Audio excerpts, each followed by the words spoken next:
course of like 2 days, 1,000 Japanese soldiers were eaten by crocodiles, by saltwater crocodiles. What? Yeah. So they were retreating in 2 days? In 2 days. I mean, some reports say it was over a couple weeks, but the general consensus is 1,000 soldiers were eaten by crocodiles in a very short amount of time.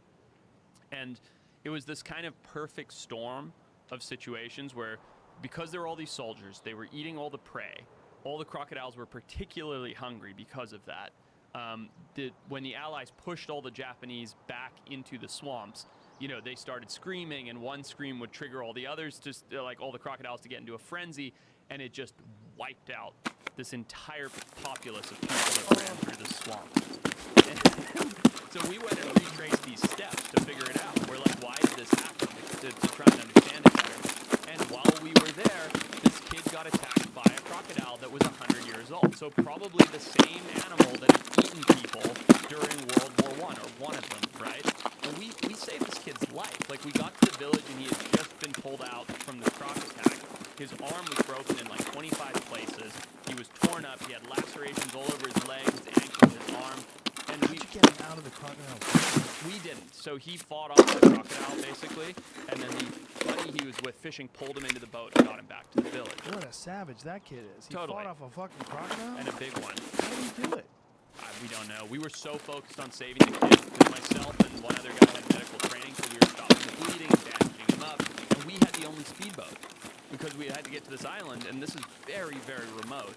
So we got this kid on the speedboat and got him back to a hospital, and he lived. I think he lost the arm, but, you know, he was just going to bleed out and die right there in the village.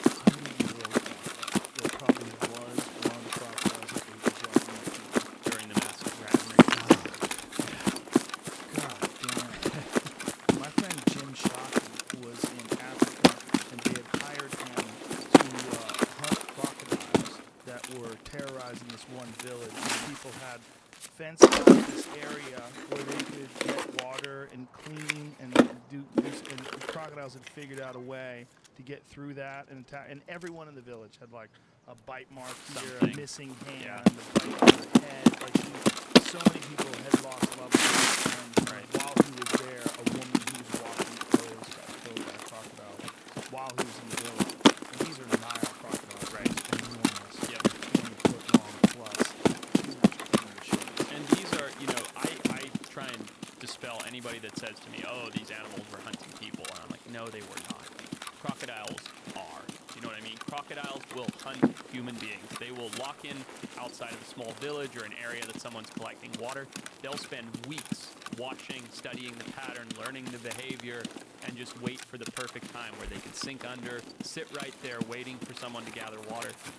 In my opinion, they're not distinguishing the prey animal. They just know this thing's coming to water here at this pattern, and they will absolutely target people. 100%. They don't care. No. That's the weird thing about people who feel they have some sort of a deal.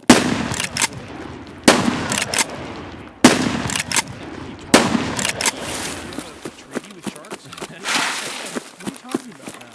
You know, like people have this weird thing about animals, you know? And, you know, when animals find out how easy they are to eat, Yeah. then it becomes a real problem. Yeah, I mean, lions of Savo, right? Those famous lions, they were targeting people. It goes to the dark. That's a great movie. Fantastic movie. Yeah.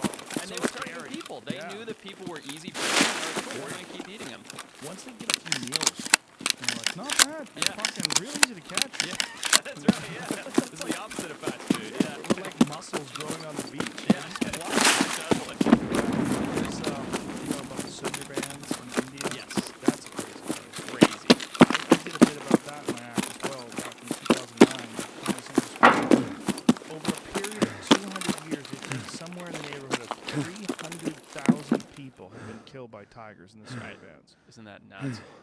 I mean, it's just like that number, it's unfathomable. There was a story that I talked about in that set where there was a boat filled with 5 guys, and one tiger swam out to the boat, killed a guy, dragged his body to the shore, jumped back in the water, swam out to the boat, killed another guy. Did it with 3 different guys until he got tired of killing people. That's insane. Killed 3 people in a boat of 5.